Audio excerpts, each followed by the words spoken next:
Hi dear friends, ഇന്ന് ഏത്തപ്പഴം കൊണ്ട് വളരെ എളുപ്പത്തിൽ തയ്യാറാക്കാൻ പറ്റിയ ഒരു 4 മണി പലഹാരത്തിൻ്റെ റെസിപ്പിയാണ്.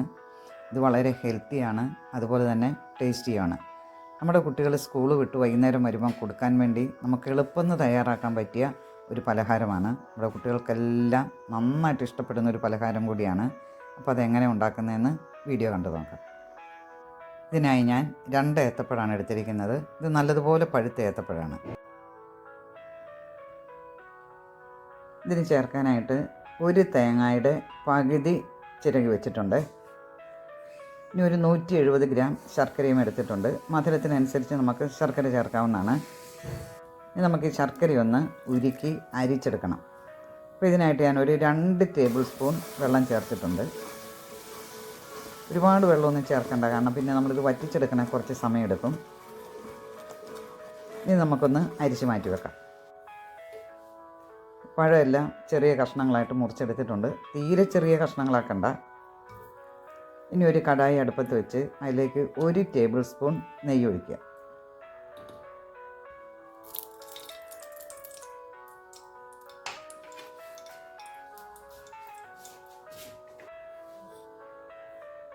കുറച്ച് ബദാം പരിപ്പ് ചെറുതായിട്ടൊന്ന് പൊടിച്ചതാണ്, അതുകൊണ്ട് ഇട്ട് കൊടുക്കാം. കുറച്ച് കാഷ്യൂനട്ട് കൂടെ ചേർത്തിട്ടുണ്ട്. ഇതൊക്കെ നമ്മുടെ ഇഷ്ടത്തിനനുസരിച്ച് നമുക്ക് ചേർക്കാം. എത്ര ചേർത്താലും അത് നല്ല രുചിയാണ്. അത് നമ്മൾ ആവശ്യത്തിനനുസരിച്ച് ചേർക്കാം. അതാണല്ലോ അതിൻ്റെ ഒരു ടേസ്റ്റൊക്കെ കൂട്ടുമല്ലോ. പിന്നെ കുറച്ച് കിസ്മിസ് കൂടെ ചേർക്കാം. ഇന്ന് വറുത്ത് കോരി എടുത്ത് മാറ്റി വെക്കാം.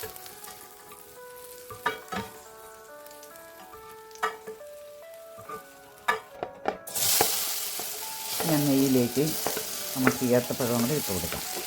ആ നെയ്ക്കകത്ത് കടന്നൊന്ന് വരട്ടിയെടുക്കണം. ഇന്ന് ചെറുതായിട്ട് വരട്ടിയിട്ടുണ്ട്. ഇനി അരിച്ച് വെച്ചിരിക്കുന്ന ശർക്കരപ്പാനിയും കൂടെ ഒഴിച്ചു കൊടുക്കാം. ഞാൻ ശർക്കരപ്പാനിക്കകത്ത് കിടന്ന് അതൊന്ന് നല്ലതുപോലെ വരണ്ട് വരണം. ആ വെള്ളം എല്ലാം ഒന്ന് വറ്റണം. പെട്ടെന്ന് വറ്റി, നമ്മളധികം വെള്ളം ഒഴിച്ചിട്ടില്ലല്ലോ.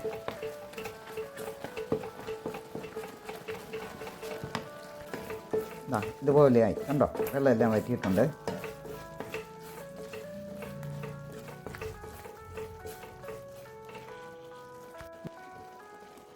ഇതിലേക്ക് ആ തേങ്ങ ചിരവിയതും കൂടി ചേർക്കാം. നല്ലതുപോലെ ഒന്ന് മിക്സ് ചെയ്യുക.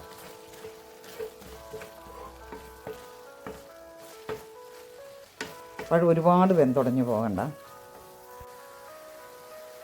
ഇതിലേക്ക് അവൽ ചേർക്കാം. ഞാൻ 1 കപ്പ് അവലാണ് ചേർത്തിരിക്കുന്നത്.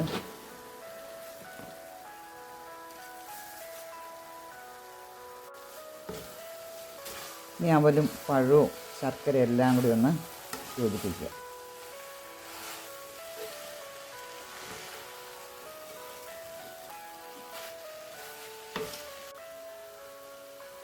ഇനി 1 ടീസ്പൂൺ ഏലക്ക പൊടിച്ചത് കൂടി ചേർക്കാം.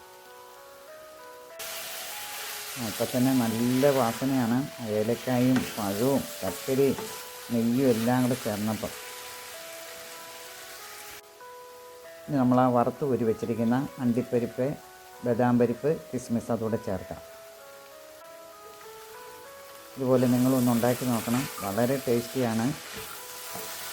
എൻ്റെ വീഡിയോ ഇഷ്ടപ്പെട്ടെങ്കിൽ ലൈക്ക് ചെയ്യാനും സബ്സ്ക്രൈബ് ചെയ്യാനും മറക്കരുത്.